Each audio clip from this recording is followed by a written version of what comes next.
ராமசுப்ரமணியன் முதலமைச்சர் வெளியிட்டுள்ள மாநில கல்விக் கொள்கை அறிவிப்பு இது தொடர்பாக நிறைய கருத்து விமர்சனங்கள் எழுந்துள்ளது. குறிப்பாக தேசிய கல்விக் கொள்கைக்கு மாற்றாக இந்த முன்னெடுப்பு எடுக்கப்பட்டுள்ளதை நம்ம பார்க்கிறோம். தேசிய கல்விக் கொள்கை அமுல்படுத்தப்பட்டு ஏறக்குறைய 5ஆம் ஆண்டில் நாம் பயணித்துக் கொண்டிருக்கிறோம். அந்த கல்விக் கொள்கை அமுல்படுத்தப்பட்ட போதிலிருந்தே தமிழகம் தொடர்ச்சியாக எதிர்த்து வந்ததை நம்ம பார்த்தோம். குறிப்பாக மும்மொழி கொள்கையை இந்தியை திணிக்கவிருக்கிறார்கள், மும்மொழி கொள்கையை நாங்கள் ஏற்றுக்கொள்ள மாட்டோம், எங்கள் மாநிலத்திற்கு என இருமொழி கொள்கை உள்ளது என்ற ரீதியில் தமிழகம் இதை தொடர்ச்சியாக எதிர்த்து வந்ததை நம்ம பார்க்குறோம். இப்போது நம் மாநிலத்திற்கென ஒரு புதிய கல்விக் கொள்கையும் வெளியிட்டிருக்கிறார்கள். எப்படி பார்க்கலாம், எப்படி பார்க்குறீங்க திரு ராமசுப்ரமணியன்? முதல்ல எல்லோருக்கும் என்னுடைய வணக்கம். எக்கோ கேட்கறது கொஞ்சம் அட்ஜஸ்ட் பண்ணி சொல்லுங்க. பேசுங்க ப்ளீஸ். இப்ப இது வந்து ஒரு கன்ஃபரன்டேஷன் வித் தி சென்டர் அப்படிங்கிற மாதிரி எடுத்துக்க முடியாது சார். காரணம் என்னன்னா, நம்ம கான்ஸ்டியூஷன் படியே இது வந்து கன்கரண்ட் எஜுகேஷன் என்பது கன்கரண்ட் லிஸ்ட் இருந்தாலும் கூட ஸ்டேட்டுக்கு நிறைய பவர்ஸ் எல்லாம் உண்டு. இப்போ குறிப்பாக ஸ்கூல் எஜுகேஷன் என்பதை பொறுத்த வரைக்கும் ஸ்டேட்டுக்கு நிறைய பவர்ஸ்லாம் இருக்கின்றது. அது சென்டர் வந்து ஏதாவது ஒரு பாலிசி சொன்னாங்கன்னா அல்லது அவங்க வந்து ஒரு சட்டம் போட்டாங்கன்னா that supersedes state registration அப்படின்னு சொல்லாமே இல்லாமல் ஸ்டேட்டுக்கு டெஃபினட்டா எல்லா பவர்ஸும் இருக்கு. அது நம்ம இல்லைன்னு சொல்ல முடியாது. அதனால கன்ஃபரன்டேஷன் அப்படிங்கிற மாதிரி நம்ம எடுத்துக்க முடியாது. ரெண்டாவதாக நீங்க பார்த்தீங்கன்னா இதுவும் தமிழ்நாடு ஒரு தனியாக ஒரு புது கல்வி திட்டத்தை கொண்டு வந்திருக்கு அப்படின்னு எல்லாம் சொல்றதுங்கிறது என்னால இது ஏற்க முடியல. ஃபார் எக்ஸாம்பிள், அமெரிக்கால 50 மாநிலங்கள் இருக்கின்றன அல்லது மாகாணங்கள் இருக்கின்றன. அந்த அவ்வளவு பெரிய நாட்டுல ஒரு மாநிலத்துக்கும் மாகாணத்திற்கும் தனித்தனி கல்வி கொள்கைகள் இருக்கின்றன. இன்ஃபேக்ட் யூஎஸ்ல ட்ரை பண்ணாங்க, இந்த யூஎஸ் முழுக்களுக்கும் ஒரே விதமான கல்வி திட்டத்தை நாம இங்க கொண்டு வர மாதிரி அவங்க கொண்டு வரணும்னு ட்ரை பண்ணி அது வந்து ஒரு சில வருஷங்கள் ஒரு சில ஸ்டேட்ல அக்செப்ட் பண்ணிட்டு அதற்கு பிறகு இது சரிபட்டு வராதுன்னு சொல்லிட்டு எங்களுடைய ஸ்டேட்டுக்கு தந்தாப்புல ஒரு கல்வி திட்டம் போடணும் அப்படின்னு சொல்லிட்டு அந்தந்த ஸ்டேட்லாம் அந்த அமெரிக்க சென்ட்ரல் கவர்மெண்டினுடைய அந்த சட்டத்தெல்லாம் நாங்க அக்செப்ட் பண்ணிக்கல அப்படின்னு சொல்லிட்டு தனித்தனியாக அவங்க மறுபடியும் தங்களுடைய வழியிலேயே செல்ல ஆரம்பித்து விட்டார்கள். எதுக்கு நான் இது சொல்றேன்னா, அதனால ஸ்டேட்டுக்குன்னு ஒரு தனி ரைட் இருக்கின்றது. அதனால அப்படி இருக்கிறது தான் சரியானதும் நான் நினைக்கிறேன். எல்லா விதத்திலும் தனியாக ஒரு கல்விக் கொள்கை, ஏன்னா இந்த மாநிலத்துக்கு தகுந்தாப்புல ஒரு கல்விக் கொள்கை வேண்டும். எல்லா மாநிலங்களையும் உள்ளடக்கி தானே சார் தேசிய கல்விக் கொள்கை உருவாக்கப்பட்டது. எதற்காக தேசிய கல்விக் கொள்கையை எதிர்த்து மாநிலத்திற்கென ஒரு தனி கல்விக் கொள்கை உருவாக்கப்பட்டுள்ளது? எதற்காக அதை எதிர்த்து? இதற்கான வித்தியாசம் ஒரு நிமிஷம் நான் இப்ப அதுக்காகத்தான் நான் உங்களுக்கு ஆரம்பிக்கும் பொழுதே அமெரிக்காவை பத்தி சொன்னேன். அங்க சில வருஷங்களுக்கு முன்பாக அமெரிக்கா முழுக்களும் ஒரே திட்டம், யூனிஃபார்ம் எஜுகேஷன் சிஸ்டம்ங்கிற மாதிரி கொண்டு வந்தாங்க. அந்த ஒரே மாதிரி அந்த பாடத்திட்டங்கள் அப்படிங்கிற மாதிரிலாம் எடுத்து பேசினாங்க.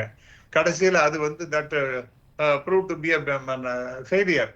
அதை ஸ்டேட்லாம் அக்செப்ட் பண்ணிக்கவே இல்லை. சில 1 வருஷம் 2 வருஷம் 3 வருஷம் அக்செப்ட் பண்ணாங்க. அதுக்கப்புறம் இது சரிப்பட்டே வராதுன்னு சொல்லிட்டு அந்தந்த மாநிலங்கள் தங்களுக்கு தேவையான அந்த சிஸ்டத்தை, எஜுகேஷன் சிஸ்டத்தை அவங்க கொண்டு வந்திருக்காங்க. அதுபோல தமிழ்நாடு கொண்டு வரதுன்னா இவங்களோட சண்டை போடுறதுன்னு அர்த்தம் கிடையாது, மத்திய அரசோட சண்டை போடுறதுன்னு அர்த்தம் கிடையாது. இந்த மாநிலத்துக்கு தேவை என்னவோ அந்த சிஸ்டத்தின்படியாக இதை செய்து கொண்டிருக்கின்றார்கள் என்பது நம்ம பார்க்கின்றோம். ஒன்று. இரண்டாவதாக இன்னைக்கு இந்த அறிவித்திருக்கின்ற திட்டம் என்பது, கல்வி திட்டம் என்பது மிக சிறப்பாக இருப்பது பல்வேறு விஷயங்கள்ல. ஒரு சில விஷயங்கள்ல எனக்கும் சில மாறுபட்ட கருத்துக்கள்லாம் உண்டு. பட் பை அண்ட் லார்ஜ் இது வந்து எல்லாரும் inclusive growth, inclusive education for everybody அப்படிங்கிற மாதிரிலாம் கொண்டு வராங்க. அதை தாண்டி இந்த மைக்ரண்ட் லேபரர்ஸ் இன்னைக்கு கொஞ்சம் கொஞ்சமாக அவங்களும் வருகின்றார்கள். அந்த குழந்தைகளுக்கெல்லாம் எதிர்காலம் என்ன அப்படிங்கிறத நாம பார்க்கின்றோம்.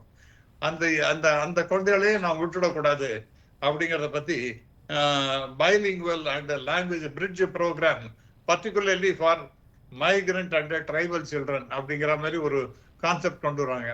அதாவது மைக்ரண்ட் சில்ட்ரனா இருக்கட்டும், ட்ரைபல் ஏரியாவில் இருக்கக்கூடிய குழந்தைகளுக்கும் அதுக்காக அவங்களுக்கு ரெட்ட மொழி கொள்கை, அதே சமயத்துல ஒரு பிரிட்ஜ் ப்ரோக்ராம் கொண்டு வரணும் ரிகார்டிங் லாங்குவேஜ் அப்படிங்கிறத பார்க்குறோம். ஸோ இது ரொம்ப சிறப்பானது. மூன்றாவது, தமிழ்நாட்டில் நடக்கக்கூடிய பல்வேறு விஷயங்களை அவங்க ஹைலைட் பண்ணியிருக்காங்க. இப்போ உதாரணமாக நீங்க பாத்தீங்கன்னா 58,800 பள்ளிக்கூடங்கள், 3 லட்சத்துக்கு மேற்பட்ட, சுமார் 3 லட்சத்துக்கு மேற்பட்ட ஆசிரியர்கள், 1,16,00,000 மாணவர்கள்.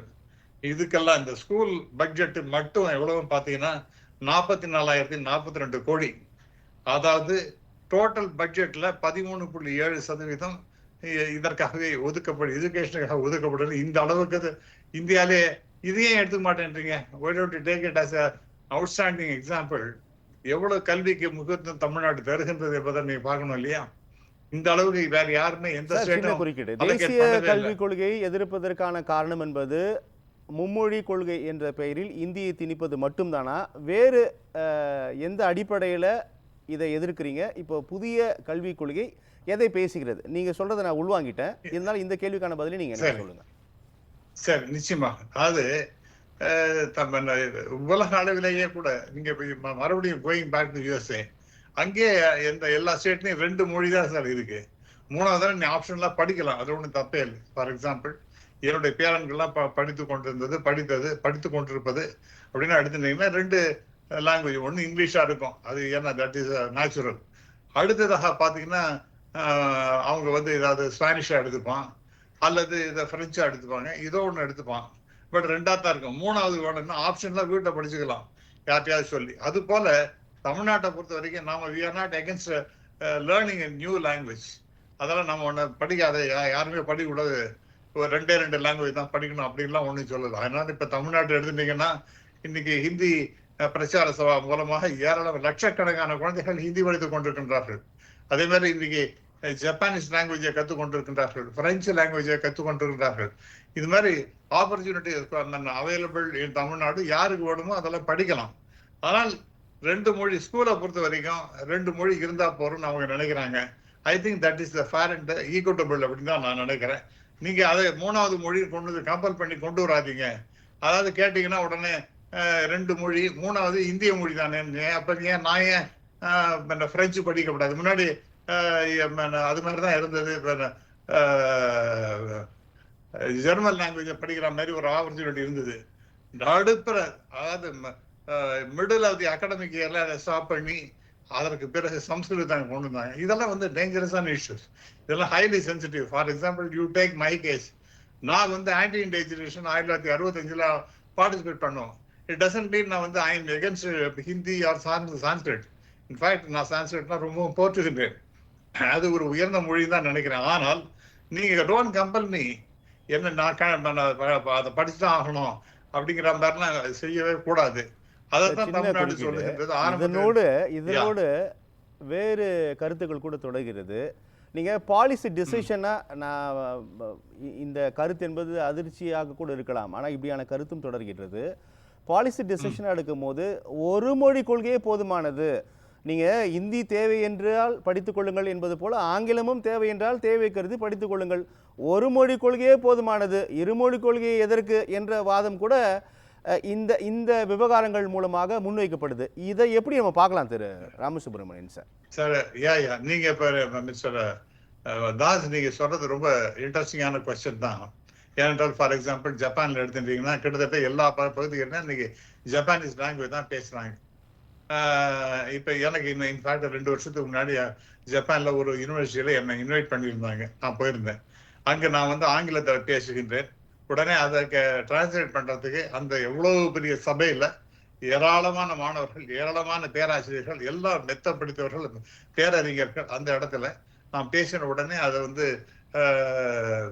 அந்த ஜப்பானீஸ் லாங்குவேஜ்ல உடனே டிரான்ஸ்லேட் பண்றது. ஆமா, அது மாதிரி பண்ண வேணும்னா அது மாதிரி பண்ணிட்டு போகலாம். ஆனால் நம்ம இந்தியாவை பொறுத்த வரைக்கும் இது ஏராளமான லாங்குவேஜ், 22 லாங்குவேஜஸ் அபிஷியல் லாங்குவேஜஸ்னு இருக்கு. அதை தாண்டி நீங்க இந்தியா, நம்ம தமிழ்நாட்டை பொறுத்த வரைக்கும் தமிழ்ல படிக்கிறது ஒன்றும் தான் படிச்சாகணும். அது நான் கட்டாயமாக நான் அதை விரும்புகின்றேன். அதே சமயத்தில் நான் மட்டுமில்ல, அரசாங்கமும் அப்படித்தான் நடக்கிறது.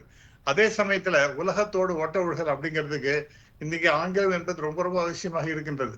உதாரணமா சொல்றேன், தைவான் நாட்டுல போகும்பொழுது அவங்க என்ன நீங்க வாட் இஸ் யுவர் ப்ராப்ளம், நீங்க என்ன நினைக்கிறீங்க எஜுகேஷன் சிஸ்டம் பொறுத்த வரைக்கும் அப்படின்னா, எங்களுக்கு எங்களுக்கு நல்ல அறிவு இருக்கு, எங்களோட லாங்குவேஜ் எல்லாம் பிரமாதமா இருக்கு, எல்லாம் ஒண்ணு சார்ந்த பிரச்சனையே கிடையாது. ஆனால் எங்களால ஆங்கிலத்துல கன்வெர்ஸ் பண்ண முடியலையே அப்படிங்கிற ஒரு ஒரு ஒரு சுணக்கம் இருக்கின்றது அப்படின்னு அங்க இருக்கிறவர்களாம் பேசிக் கொண்டிருந்தார்கள். இன்ஃபேக்ட் ஒரு தமிழ்நாட்டிலே கிராமங்களில் இது எதிரொலிக்கிறது தானே, ஆங்கிலம் நமக்கு சிக்கலாக தான் தமிழ்நாட்டில் கூட யதார்த்தத்தை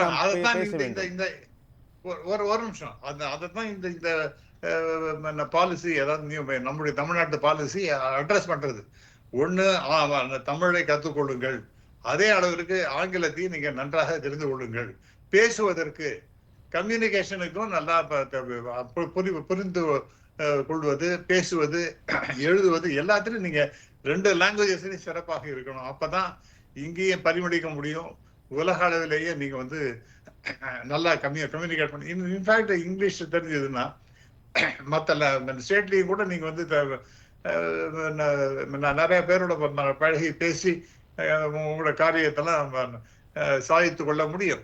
ஆகவே அப்படிதான் இருக்கு இன்னைக்கு. இப்ப for example, when I go to Delhi, I speak to the people in English. They understand and I am able to get along with them well. அதே மாதிரி தான் நான் குஜராத்தில் அஹமதாபாடா இருக்கட்டும், அல்லது காந்தி நகரா இருக்கட்டும், அல்லது பாம்பேயா இருக்கட்டும், எல்லா இடத்துலையும் அப்படித்தான் இருக்கு, ஹைதராபாத்தா இருக்கட்டும். ஆகவே கம்யூனிகேஷன் என்பது ஆங்கிலத்தில் இருந்ததுன்னா பல இடங்கள்ல இந்தியாலேயே உங்களால நல்லா பேசி காரியத்தை நீங்கள் சாதித்துக் கொள்ளலாம். வெளிநாடுங்கிறது நீங்க இன்னைக்கு எல்லாரும் போக வேண்டிய நெசிட்டி வந்து கொண்டே இருக்கின்றது. ஆகவே அப்ப எது லிங்க் லாங்குவேஜ் அப்படின்னு பாத்தீங்கன்னா ஆங்கிலமாகத்தான் இருக்கின்றது. ஆகவே 2 லாங்குவேஜஸ் ரொம்ப இம்பார்ட்டன்ட். அதுதான் இந்த கல்விக் கொள்கையானது ரொம்ப முக்கியத்துவம் தருகின்ற என்று நான் பார்க்கிறேன். மாற்றுக்கிறதே இருக்கும்.